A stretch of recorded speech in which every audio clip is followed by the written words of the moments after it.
ইসলাম নারীদেরকে যে অধিকার দিয়েছে পৃথিবীর কোন ধর্ম এত অধিকার দেয় নাই। ইসলাম যে মর্যাদা আপনাদেরকে দিয়েছে আর কেউ দিয়েছে নাকি? ইসলাম বলে প্রথম সন্তান কন্যা সন্তান হলে ঘরের মধ্যে বরকত আছে না নাই? মিন বারাকাতিল মারআতি তাবকিরুহা বিল ইনাস। একটা মেয়ের মধ্যে বরকত বেশি না কম কেমনে বুঝবেন? তার প্রথম সন্তান যদি মেয়ে হয় তাহলে বুঝবেন এই মেয়েটা বরকতওয়ালা মেয়ে, এই মেয়ে আপনার জীবনে অনেক কিছু নিয়ে আসবে। সুবহানাল্লাহ কইতে পারেন না? কিন্তু অনেক ডাকাইত আছে মেয়ে হইলে অখুশি হয়, ছেলে হইলে পাড়ার সবারে জিলাপি খাওয়ায়, পাড়ার সবারে মিষ্টি খাওয়ায়, মেয়ে হইলে কিচ্ছু খাওয়ায় না, আছে না নাই? কিন্তু আমরা মেয়ে হলে খুশি হব। কার কার প্রথম সন্তান মেয়ে হাত তোলেন? একজন, দুইজন, তিনজন। প্রথম সন্তান মেয়ে কার? হ্যাঁ, অনেকে আছে তো মাশাআল্লাহ, আপনারা অনেক বরকতময়। আলহামদুলিল্লাহ, হাত নামান। আমারও প্রথম সন্তান মেয়ে, তিনটাই মাইয়া। জান্নাত একটা আমার দিয়েন, তার মানে 3 জান্নাতের মালিক। মাশাআল্লাহ, আল্লাহ বাইরে তুমি কবুল করো। তার মানে কোন ঘরে যখন মেয়ে আসে আল্লাহ বলে ঘরটা বরকতময়। মেয়েটা যখন বড় হতে শুরু করে মেয়েটা ভাইয়ের জন্য বরকতময়। মেয়ে যখন বিয়ের উপযুক্ত হয় বাবার জন্য বরকতময়। 2 মেয়ে মানে বাবার 2 জান্নাত, 3 মেয়ে মানে 3 জান্নাত। সুবহানাল্লাহ। আবার যখন স্বামীর কাছে যায় ইসলাম বলে ওই স্বামী আল্লাহর কাছে সেরা, যেই স্বামী বউয়ের কাছে সেরা। বউ যদি আপনারে ভালো বলে আপনি আল্লাহর কাছে ভালো, বউ যদি খারাপ বলে আপনি আল্লাহর কাছে খারাপ। তার মানে ব্যালেন্স করেছে ইসলাম। স্বামীরও আনুগত্য করতে বলেছে, আবার স্বামীকেও বলেছে স্ত্রীকে ভালোবাসতে, ঠিক কিনা? কথা বলেন। এবার আরেকজনের স্ত্রী, ইসলাম বলে তোমার হাত যদি বউয়ের হাতের সাথে মিলাও 2 হাতের সগীরা গুনাহ মাফ করে কে? স্ত্রীর দিকে যখন তাকাও তোমার চোখের সগীরা গুনাহ মাফ করে কে? প্রতি মাসে মাসে স্ত্রীর কাপড় চোপড় আর কসমেটিক্স কেনার জন্য যে টাকাটা দাও এই টাকাটা সদকা হিসেবে কবুল করবে কে? এবার এই মহিলা গর্ভবতী, ইসলাম বলে সন্তান ভূমিষ্ঠ করতে যে যদি কোনো মা ডেলিভারি কেসে হসপিটালে মারা যায় কিংবা বাসায় মারা যায়, কিয়ামতের দিন ওই মহিলাকে শহীদদের কাতারে দাঁড় করায় দিবে কে? বাচ্চা ভূমিষ্ঠ করতে যে শাহিদা, শহীদদের কাতারে। আর সুন্দর মতো যদি আসে, আল জান্নাতু তাহতা আকদামি উম্মাহাতিকুম, মায়ের পায়ের নিচে সন্তানের বেহেশত আছে না নাই? জোরে বলেন।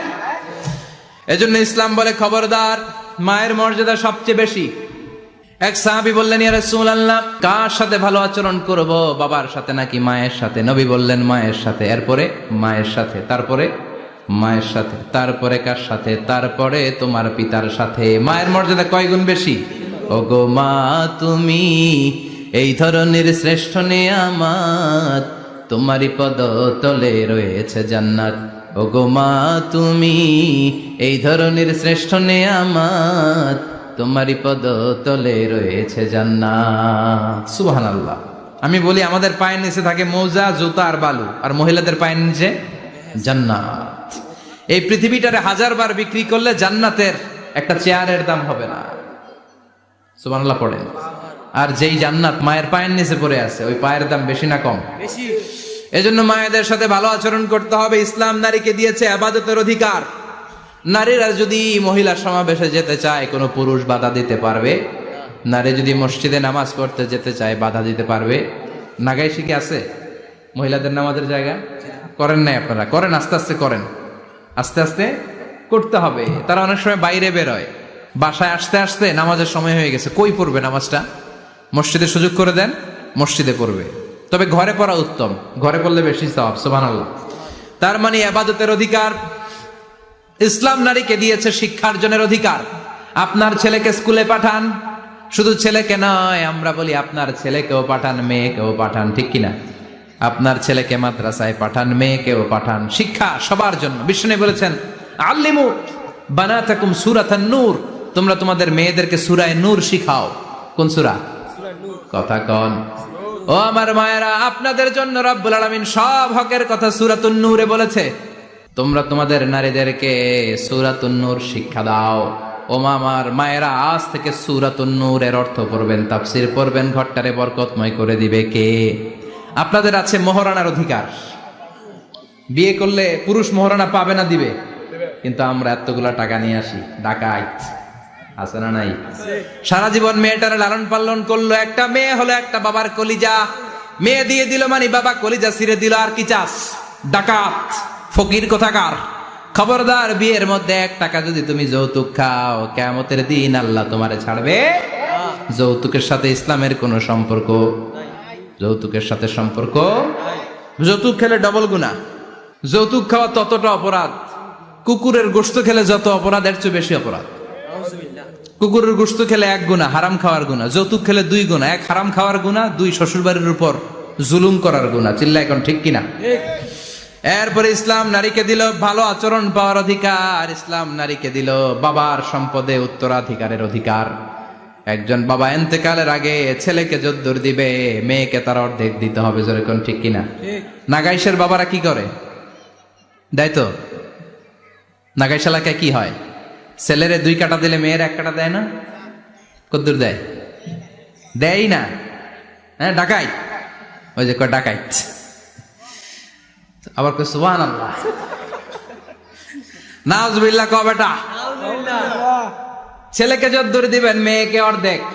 ইউসিকুমুল্লাহু ফি আওলাদিকুম লিযযাকারি মিসলু হাযযিল উনসায়াইন। ও আমার বাবারা, সম্পদ হলো হাতের ময়লা, আপনি চলে যাবেন, সম্পদ থেকে যাবে। ছেলেরে যদ্দুর দিবেন, মেয়েরে অর্ধেক। কার কথা?